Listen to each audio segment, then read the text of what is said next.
welcome to Inside the Chrysalis. You guys see the t-shirt? You see the t-shirt? Yes. All right, welcome to Inside the Chrysalis with your host, Latesha Higgs. We are a platform where we are giving people who have mental health conditions or family members that are helping those managing a mental health condition a platform for them to share their story so that we can erase the stigma associated with mental health. We are talking all things mental health, and we want you to make sure you subscribe to our YouTube channel, hit that like button, share, share. Get us up in the algorithm. Make sure you hit that like button. You have nothing to do right now but to hit the like button. Hit it now, hit it now, hit it now. So anyway, today I'm so excited. We actually have a parent on here today she's not just an author, but she's a parent that's going to share some success stories of her son. Am I correct?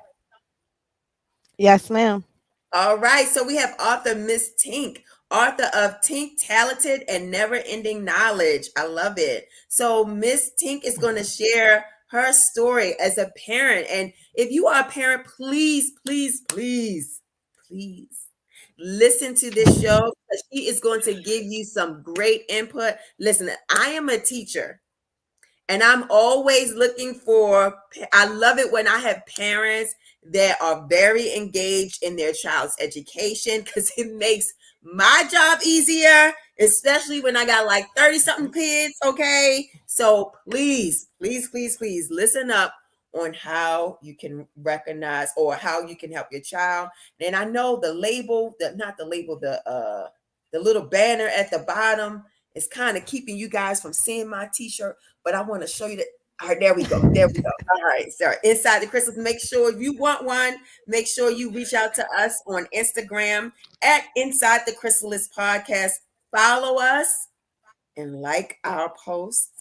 And once again, share our information. All right, Miss Tink, tell us a little bit about yourself. Tell us who you are. Thank you. So I am Miss Tink. I am the CEO of All Things Raw Talent LLC. It's basically an entertainment company to some degree. I'm an author. I'm a poet. I do website creation, media creation. I have my own podcast as well. You can check out my YouTube channel, Raw Talent. I can be found on Instagram at Miss Tink MZTINK .raw talent. And raw talent is about encompassing who you are, being who you are. It's too many of us trying to be like other people, and being you is great. That's what we were put here to do. So that's basically Yes, what I raw love talent it. is. I love it. I love it. I love it. Make sure you when we get towards the end, you share with us everywhere of how we can reach you to check out your stuff, okay? To check out your Yes, YouTube ma'am. channel, your books, all of that.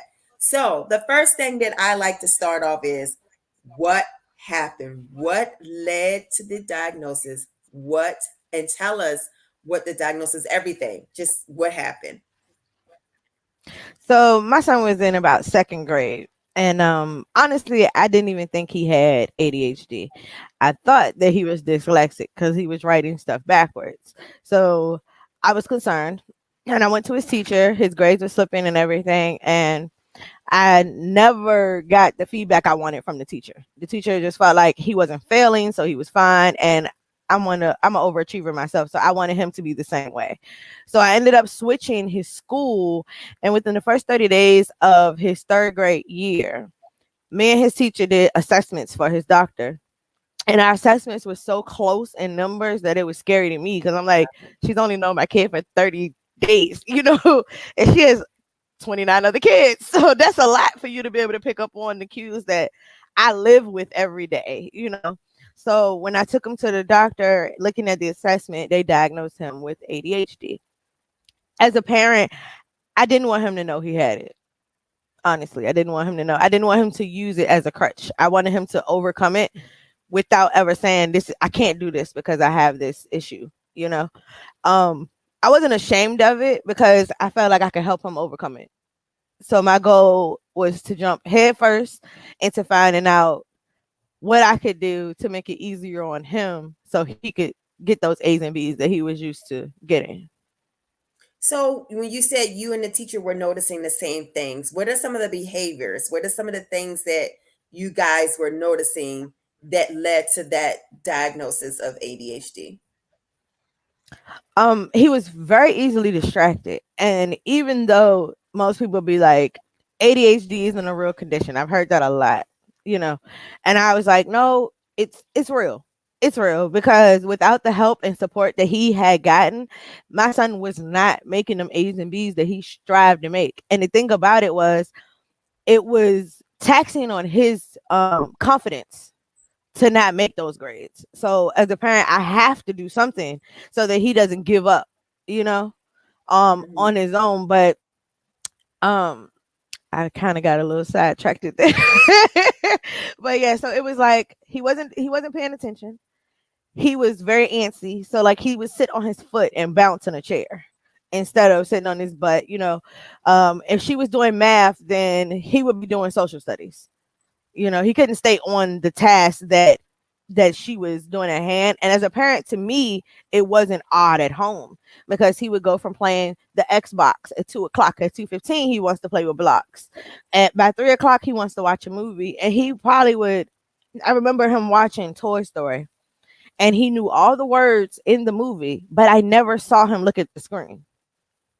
And I used to be like, "How did you even do that?" You know. But I thought it wasn't awkward because he's a kid. So he's full of energy. He's running through the house. He's, you know, full of life. And I loved it. And I didn't know that it would affect him in school, which is very important because he needs to be able to sit down and pay attention, be able to stay focused, be able to take his test without distractions. Those were very important cues. So what I did was I did a surprise visit to the school. The teacher knew I was coming, and I stood in the hallway and I watched him. And she was doing a review for a test.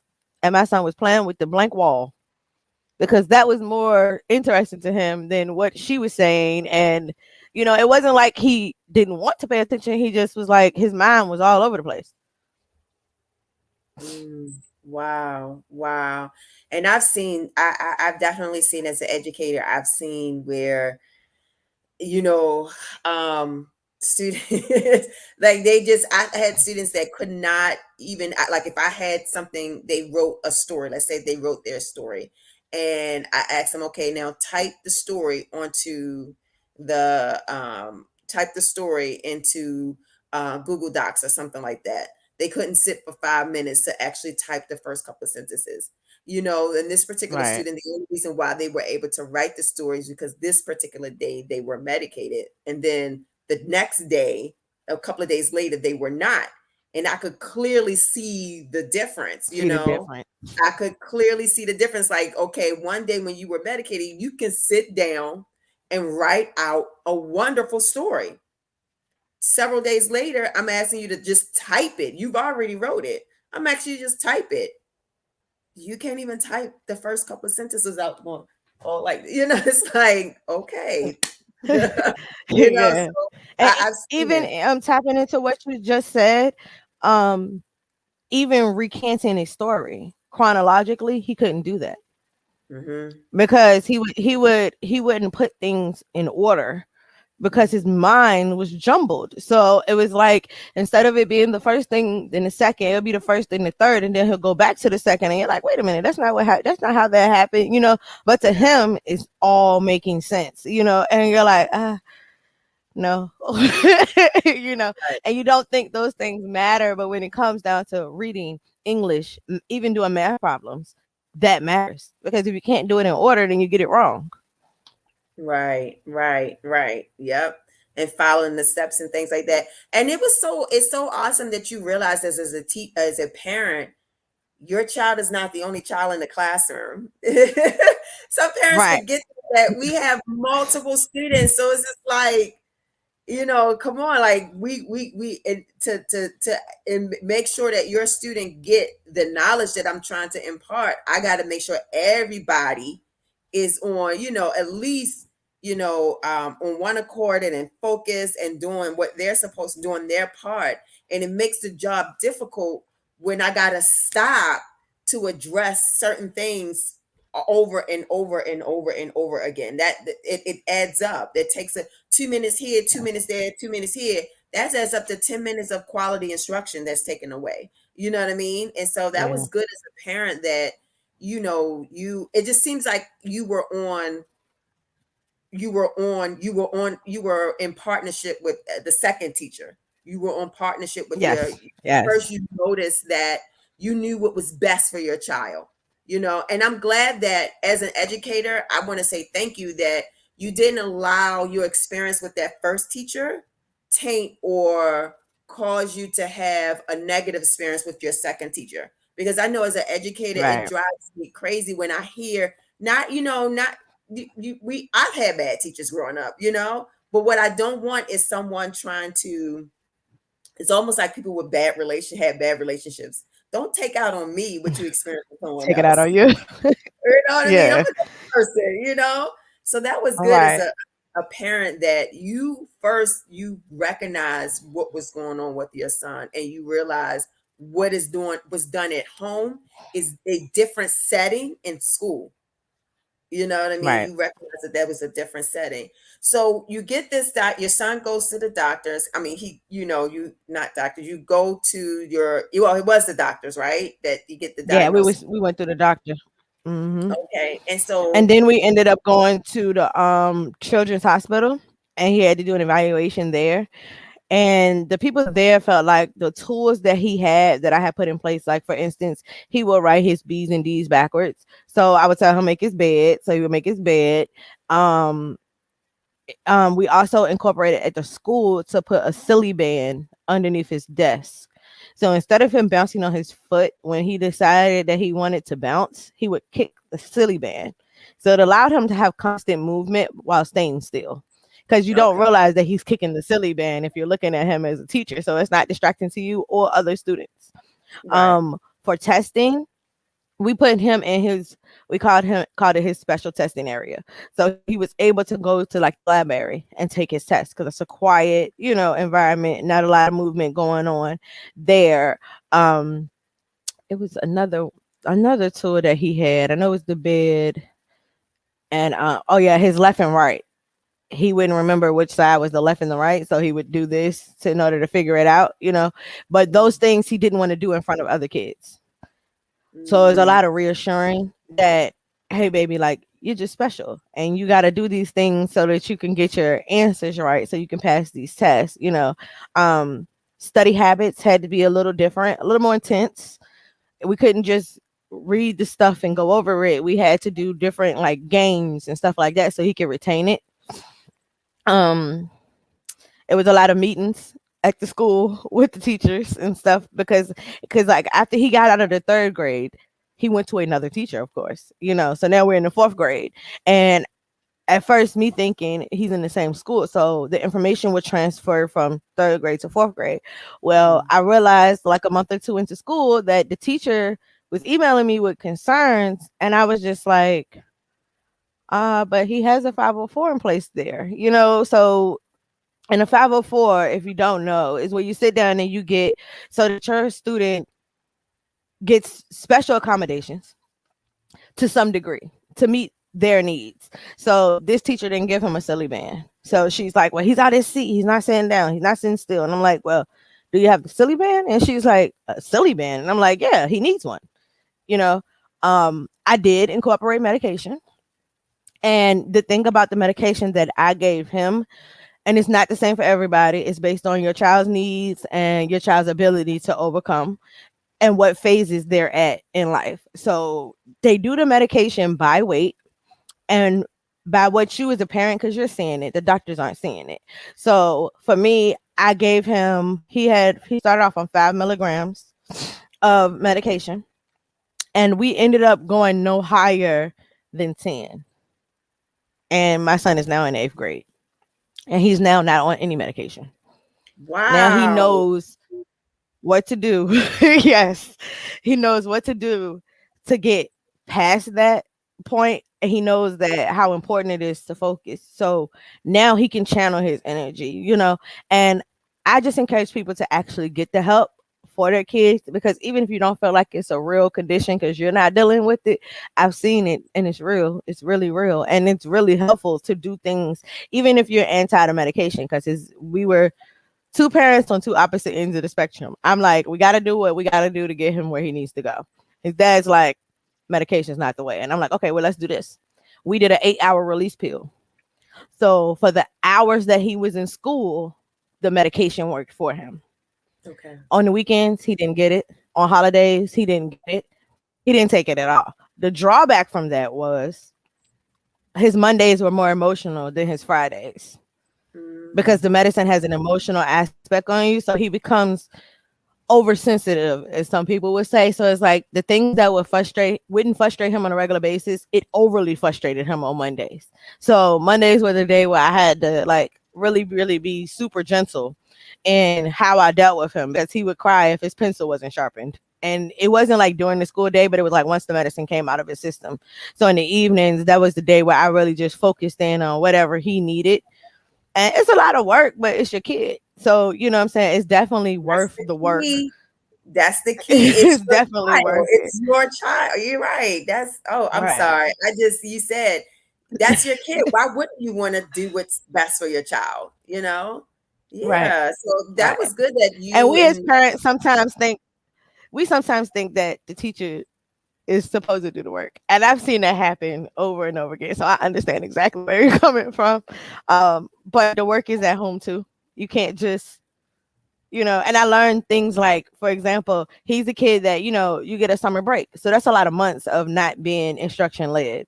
Right. So my son is a creature of habit. So even in the 8th grade, um, since COVID and everything with all that going on, he doesn't like virtual learning.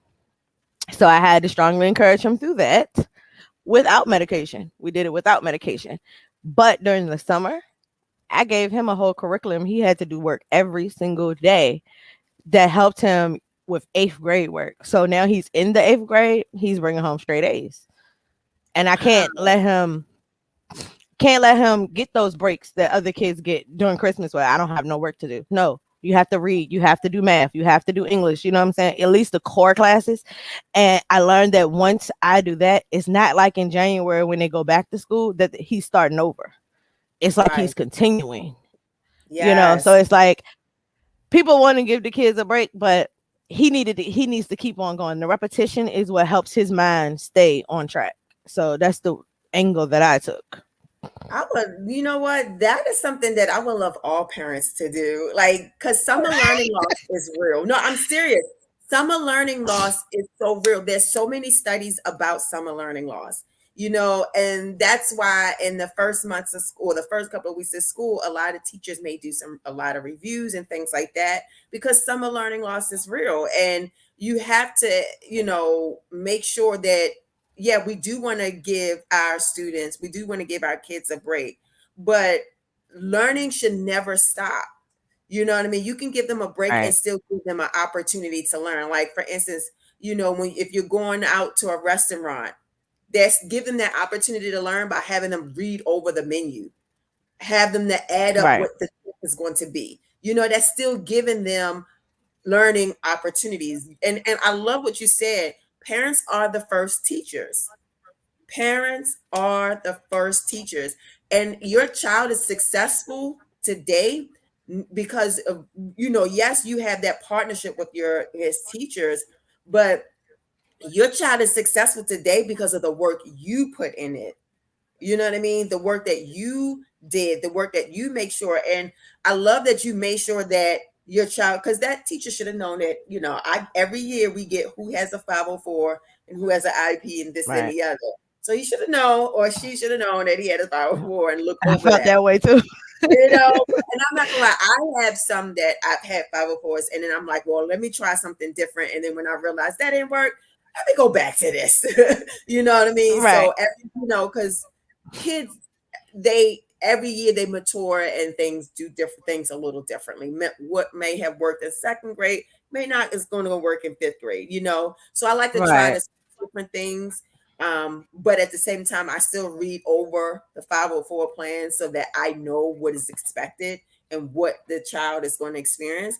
But the fact that you were able to know, and so what was what what what your child needed. Now, what a lot of parents don't know what exactly is a 504 plan. And a 504 plan, just to expand a little bit more on what you said, a 504 plan is basically based on if their child's health is impairing their ability to learn.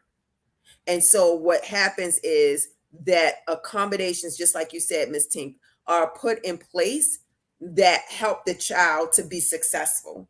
And that 504 Right. plan follows them throughout high school. And I'm still all the way up to high school. And I'm not quite sure into college. I know IEPs follow them into It college. does. And Does I okay. can tell you that it does because I have a sister. Um okay, I have a question posted. So the question is, did I have to deal with my family not accepting the diagnosis, and how did I respond to their disbeliefs?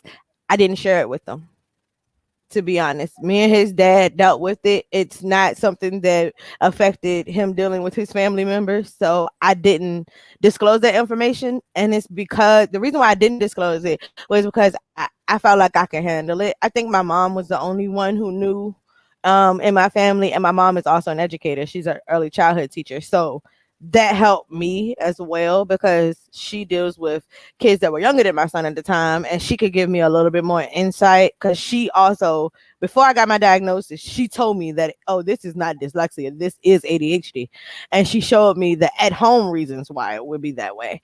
But outside of that, I don't think that my family would have supported it because I Mhm. do honestly believe that it came from my father. By the time my son was diagnosed, my dad was deceased. And that's when I found out that my father and his brothers had the same issues, but they were not medicated. They were not treated for it at all. So I felt like I'm going to do this my way to help him, and it ain't nobody else's business.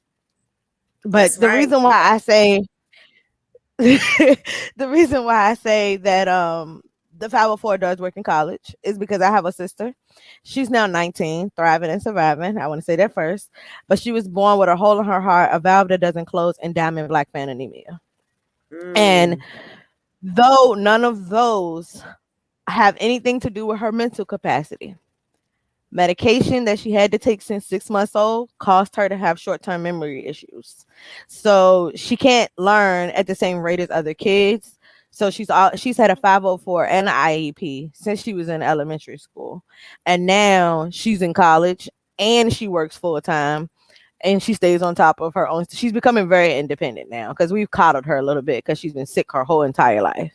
But Mm. she had a little bit of issues with getting people on the college level to understand her issues and what she needed support with. They didn't feel like, because they know what her health issue is, that meant that she needed accommodations. And that's not true, because she doesn't try to lean on her accommodations. She tries to do stuff on her own. But if it becomes overwhelming or she gets sick or anything like that, then she does need those things in place to protect her. Right. So they have Right. honored it on a college level, like the smart pens. So she Hmm. don't miss notes in class. The smart pens record for her and stuff like that. So like little things like that make a big difference in the Yeah. end. So how did you guys, when they come up with the 504 plans, there are accommodations that are placed. And I know when I was sometimes in different districts where I've taught, we work with the parents to come up with some accommodations. What was that conversation like with the teacher to be able to say, this is what works for my child at home? And then for her to be able to say, well, this is what we see at school. So like what was that conversation like so that you guys can come up with the best plan and accommodations for your son? Well, honestly, that awesome third grade teacher, she had suggestions that we should try, and they actually worked for him in the classroom. Because the things I did at home, being realistic, I couldn't expect for her to do in the classroom. So I had to try the things that she did in the classroom at home versus me trying to put my home in her classroom, because Mm, she had the 29 other students. So at home, the difference was he was quiet. It was a quiet space. It was just me and him here. So she did take that away as far as testing. Like, we're gonna have to put him in his own area so he can stay focused, so he can pass these tests, you know. Mhm. But as far as like the silly band and things like that at home, I would make him sit in a chair in the same location, so it's familiar and it's repetition, like he would have to do in the classroom. And she gave him a silly band, which helped him kick his feet and move around, but not actually get out of his seat, you know. Mhm. Mhm. Okay. All But right. it wasn't just me and the teacher in the meeting. It was me, the social worker at the school, the vice principal of the school, and every Mhm. meeting I went to, it was a whole panel of us fighting for what he needed, and we were all on the same team. So it was awesome. That's the key. What people don't, a lot of people don't get is that it is, we are all on the same team for the child. When you work together as a team, and those, and you're right, when it comes to developing those plans, it's not just the teacher and the parent, it is, our other professionals there. But when you guys, when everyone is on the same team, it's been proven over and over again, and you are living proof. When everyone is in the same team fighting for the child succeeds. It's that when this group starts fighting against this group, the child gets lost. And I've seen that over and over again. I always see that the kids that are the most successful, regardless of their disabilities or the way they process things or whatever it is, when the parent, the teacher, everyone is on the same team, that child is successful, and your child is absolute living proof of that. And so Yes. I'm just like, wow, I love hearing this success story. So it's another question: at what age or point should you look your you should you look to stop thinking it's just a kid being a kid and have him tested for possibility of having a real issue? So Well, like, I was told I was seeing signs of what I thought was dyslexia when he was in kindergarten. And I was concerned then. And I was told, because he went to private school first, which is a closer knit setting, definitely. It was nowhere near 30 kids in his class. Trust me, I graduated with the same 19 I started with when I went to private school. So that's a very small class compared to 30 kids. But I was told then to give him time, and they told me to wait until second grade. Unfortunately, I took him out of private school before he got to second grade.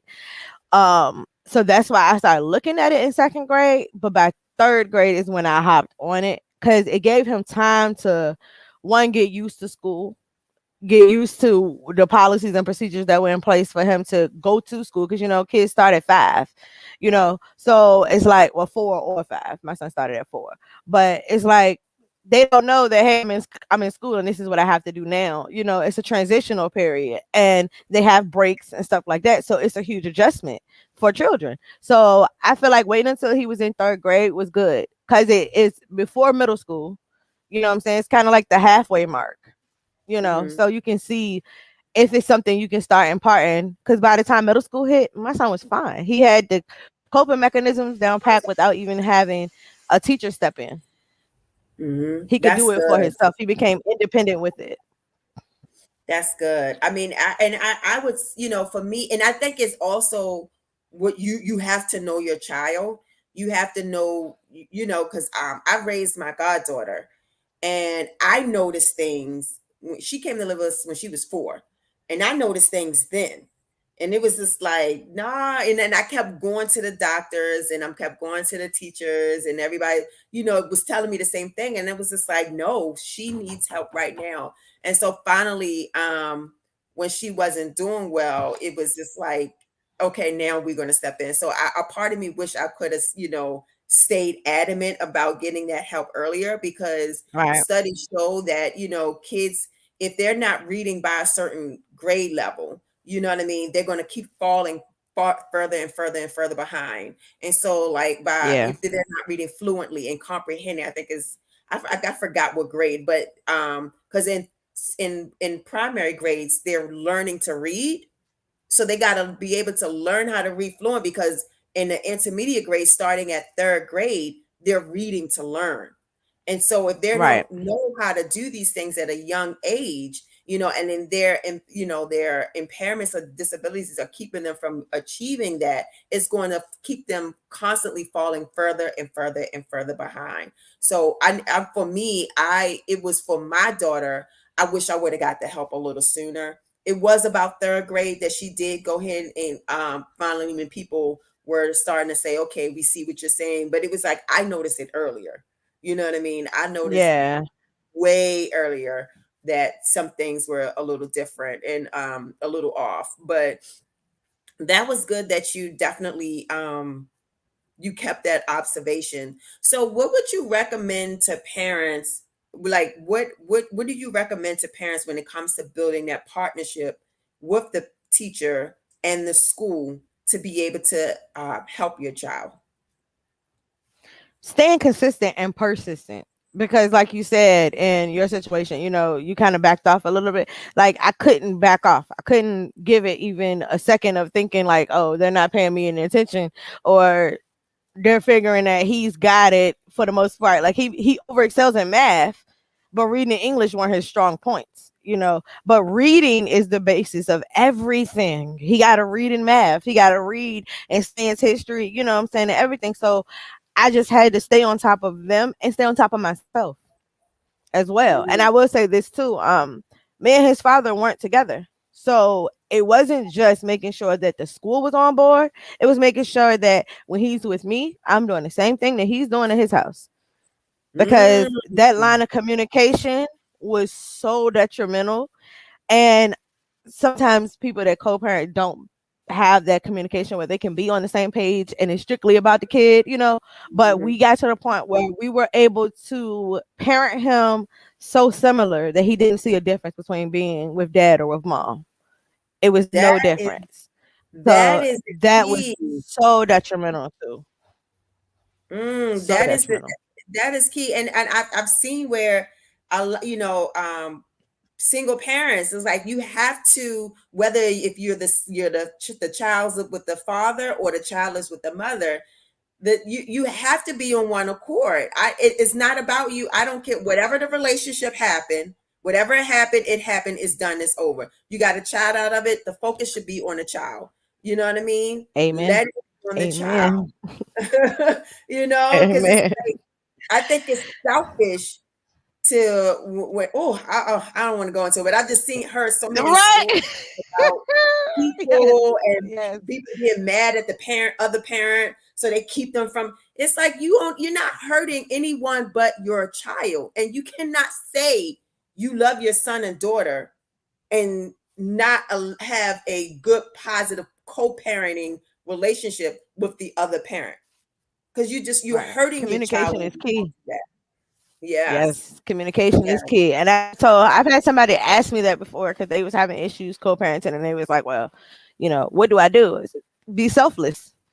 You have to really put Yes. the kid first. Their emotional and physical needs. They are humans too. Like, I have a policy with my son. You can be 100% honest with me, because the world we live in, I need him to talk to me. I need him to let me know what is going on. I have a 3-year-old too, so she has the same policy.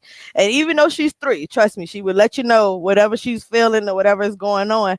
And I need that. And my son is a young black male, so Mhm. I need him to talk to me. So you can ask why we have to do this. What is this? You know what I'm saying? He's been a why child his whole life. So I play into that. I let him know it's certain things we don't talk about. I'm like, we gotta wait a little while. You ain't of age. But Mhm. me and his father are treated the same way. Like, okay, well, he asked me this question, so we're gonna address this later. And I let his dad know, which may seem redundant to people, but it matters because the child is getting fed the same information on both ends of the spectrum. And not only that, children can figure out real quick how to play the parents against each other, the same way they Oh can yeah. figure out how to play the Oh teachers yeah. and the parents against each other. Oh, yes. Oh, yes. Oh wow, Yes, you yes, are an yes. That is so amazing true. parent.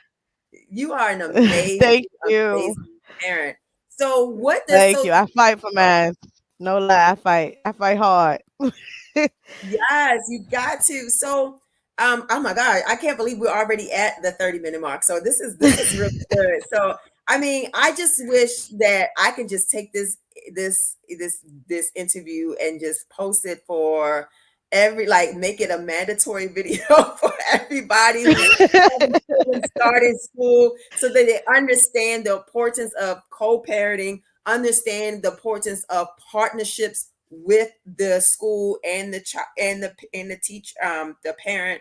So when you talked about co-parenting and you said earlier that the his dad wasn't on the medication, wasn't on board with the medication.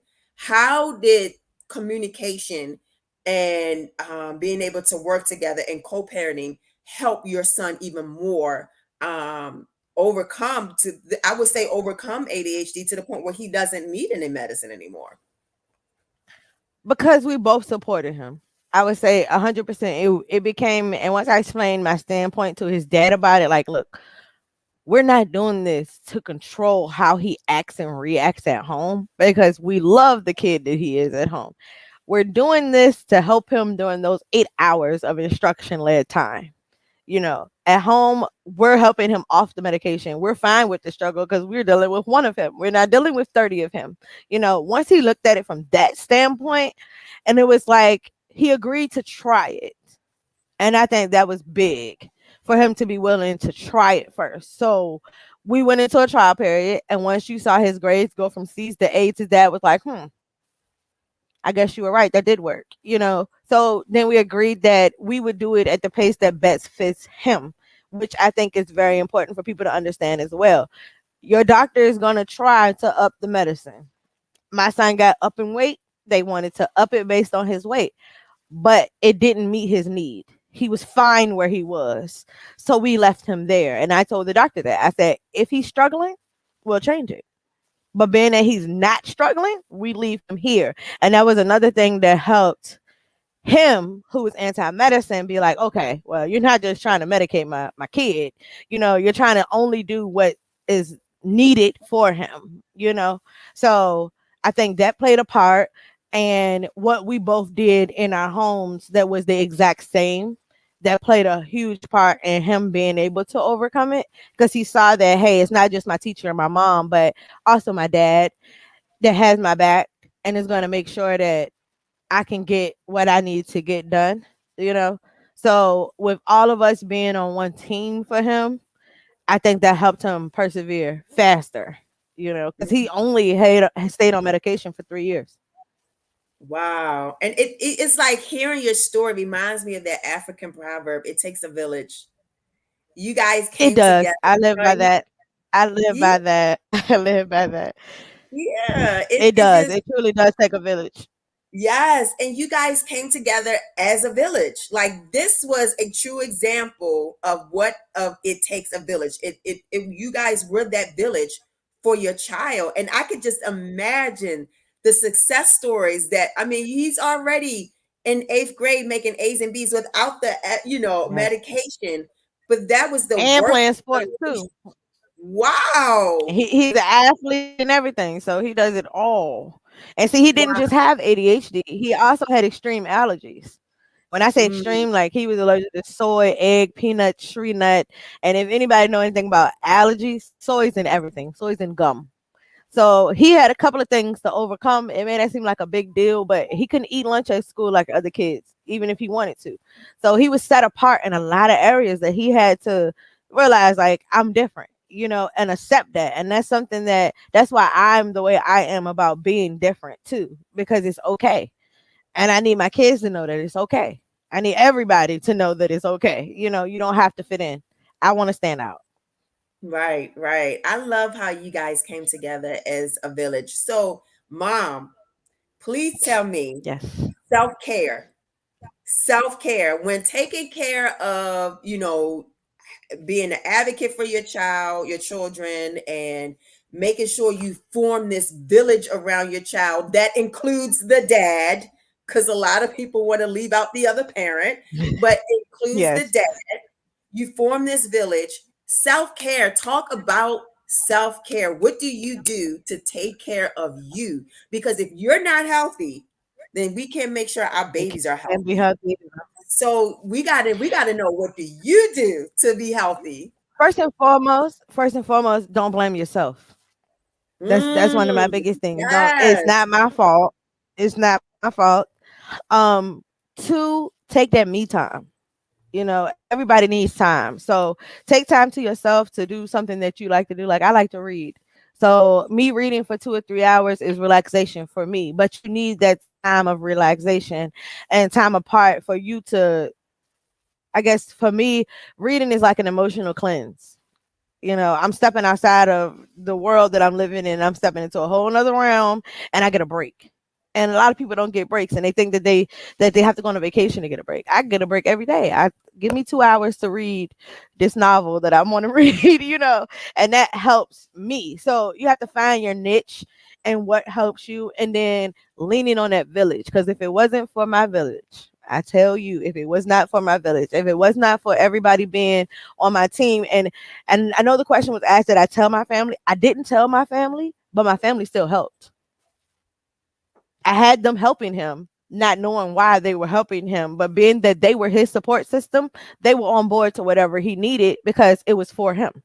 So his grandparents and aunts and uncles and cousins, they all supported him, even though they didn't know exactly what was going on, what was the condition at hand. They still just was like, okay, we got it. We're gonna help him do this. When he come over here and he do homework here, he's gonna sit in a select area and he's gonna take breaks in between and make him feel better. You know what I'm saying? We all worked together. So that village part is crucial. It's crucial. Mm.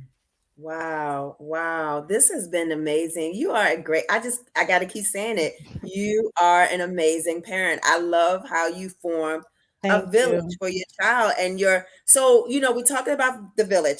Who all is in your son's village? Who all is in your son? Because Um, I need other parents it to hear. wasn't just blood relatives. His teachers start coming to his basketball games, everything. You know what I'm saying? So they didn't just support him in school, they supported him outside of school. And he would be so excited. You know what I'm saying? It's moments like that that I think help him realize that she's not just helping me because she's doing a job. She's helping me because she genuinely cares about my health, wealth, and well being. And those things matter to children. You know what I'm saying? They really do matter to children. So he had my immediate family and even like my best friends. They come to all of his sporting events. I mean, I have high school and elementary school friends, and they all show up. They all show up and they all rally for him. He have his own cheering section. You know what I'm saying? So Wow. when it comes down to stuff like that, we didn't. I don't limit who can be in his village. If it's positive energy, positive vibes, and you got the best interests at heart, then we're there. We're Yeah, there. and We do it for each other.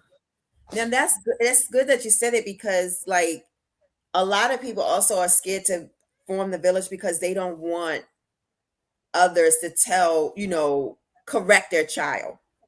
You know what I mean? They Right. don't No. want so like speak on that a little bit. Like cuz if a Um. child is in my company and I'm responsible. If I gotta correct behavior, I'm not gonna hit you or anything, but I am Right. gonna correct the behavior. So speak on that. What are some vulnerabilities? What are some things that in order to form a village around your child to make sure that child is successful? What is it that you had to adjust or do, or vulnerabilities that you have to um, admit to be able to make sure that that village is successful for your child? Well, one, I was a first time mom. So, us first time moms could be a little overbearing, you know. So my son was like with me everywhere at first. So I had to realize that everybody loves him and everybody wanted to care for him. So if I place my son in your care, custody, and control, then you got a right to correct him. And that's what I would tell people. You have a right to correct him. Now, if it was, like you said, not hitting him, but that verbal reconfirmation, like what you're doing is wrong or you need to correct this. So I had no problem with that whatsoever because if you don't give people that right, then your child will not learn to respect them. They will get the notion that they can do whatever they want to do when it comes to this person. Mm. And it's not, it doesn't create a healthy environment for the kid because now they're pushing boundaries. Because, like you said, kids test teachers and play, parents against each other. They do the same thing with other people in their village. So, yeah, it was very important that everybody around him understood, like, hey, if he's doing that, correct him. I don't have eyes in the back of my head, even though I had him thinking I did. They were my eyes. So Yeah. so they got the opportunity to correct him. And my son is such a good kid. It wasn't like it was an everyday thing, So it wasn't somebody yelling at him constantly. And the most important thing was they understood my parenting style. So they understood that I was firm, but I wasn't going upside his head. I didn't need to, Right. you know? Right. Right. So, I mean, this has been an amazing interview. Before we end, share with us some of your son's success stories. I know one of them has been he's been able to come off the medication. What other and I'm not saying that I'm like you. If medication works, great. If you find something else, great. Just be like you said, consistent. Because I've had students that I'm Right. like, oh yeah, you need that medication. Like, oh my Right. God. But then I had some students that didn't need it. They just needed certain things in place. So what are some other success stories? What are some other successful things that your son is experiencing now? Now he's bringing home A's and B's. So his focus level has really grown and changed. And when he has those challenges, he admits it. He knows it. He recognizes it. He's not scared of it anymore. He's not scared to be different. He's not scared to use his tools. And that's a huge change, because versus just telling him and reassuring him, he can reassure himself because I gave him the tools to do so. Wow. Wow. Did you have any support groups that you were a part of or anything like that to help you go through this? Or you Nope. just, oh, why did you study any? Like, Nope. did you just learn? Wow. So it's Nope. just, Once I found out that he had it, I was like, okay, we got to jump into full mode, and do whatever he needs to get done so he can get past this. And that was all that was to it. But I mean, it was the same. Like I said, he was diagnosed with his food issues, his food allergies when he was 3. So that was thrown head first into that situation too. So I just got used to just taking the bull by the horns and just running with it. wow. You're an amazing parent. I swear, you are an amazing, Thank you. I amazing parent. appreciate Shout that. out to I appreciate that. you. Shout out to you. So, what is one key piece of advice that you would like to give to parents? I would like to tell him that it's okay to be labeled, because you don't have to be the label that you're given. Woo! Say that And again. Say that that's again. it's okay to be labeled, because you don't have to be the label that you're given. My son is a living testimony that though he has ADHD, he overachieves without medication. He had to start there, but he didn't have to stay there. So it's nothing wrong with getting the help that you need. Nothing wrong with it. Yes, especially in our community, we like to, as Black people, we don't want the label, we don't want the medication, we don't want to do this, that, and the other, and we're hurting ourselves. We're hurting Yes. ourselves. We got to Yes. heal, because we got a lot of healing in our community to do. We got a lot of Yes, healing ma'am. in our community to do. But you went out and you did the work. Like, you did the work. It requires work. And because you put in Yep. the work, look at what you have now. Man, I can just Yes, imagine ma'am. it's going to be, oh man, I know he's making you proud. He's going to make you even more proud. But Yes, you should he be proud is. of Yes, he yourself, is. because the work that you've put in, the work that you put in. Well, oh my goodness. I don't know about you guys, but this was an amazing interview to hear from a parent who was given, give her son was given a diagnosis, and she didn't sit there and feel sorry for her child or allow her child to feel sorry for himself. She did the work, got the child the help that the child needs, formed a village, and then allow the village to do their part. And now the son is so successful. Miss Tink, tell us, how can we get in contact with you? Honestly, my website links you to me on every platform. So if you visit www.rawtalentllc.com, you can check out my books that are on Amazon. You can order custom made t-shirts, hats, face masks, anything that you need done, Raw Talent would do it. My podcast is also linked to there. I'm also on YouTube, Instagram, Facebook, what else? Twitter. Um what's the other one? TikTok. I'm on there too. I'm getting into that a little bit more, So, but yeah, I used to host open mics as well because I'm a poet first. But Rock Island has grown, so I grow with it. Okay. All right. Well, this concludes our episode, our latest episode of Inside the Chrysalis with your host, Letitia Higgs. And oh my goodness, please, please, if you are a parent, you have to share this video with others. We have to start getting our parents to know how to create a village for their child. You have to, we want to, because there's also, we know the African proverb that says it takes a village to raise a child. But how many of us also know that African proverb that says if the child is not is not, I think it's like, if the child is not embraced by its village, it will burn it down to feel its warmth. We got to create a village for our children. Yes, And ma'am. today, Miss Tink showed us how she put in the work to help her son to be successful and living and thriving with ADHD. If you want more information about this health condition or any other mental health conditions, please visit NAMI.org. You guys know that I am a speaker for NAMI.org. I love volunteer for NAMI. NAMI is a wonderful place where you can go for support, find some information, support groups, things like that. Check out this, see if there's an affiliate for NAMI in your area. Um, like and follow us on YouTube. Subscribe to our channel. All right, Share, guys. share, share, share. Yes, share, and follow us on Instagram at Inside the Chrysalis Podcast. And if you have a story that you would love to share, you would love to be interviewed, please send me your information at Inside the Chrysalis Podcast at gmail.com. Well, that concludes this week's episode. Thank you so much for your wisdom, Miss Tink. Oh my gosh, I got to get you out here again. I'm gonna have to get you out here again. Okay. I'm game. Thank you All too. right. I Thank appreciate thank you. Have a good one, everyone.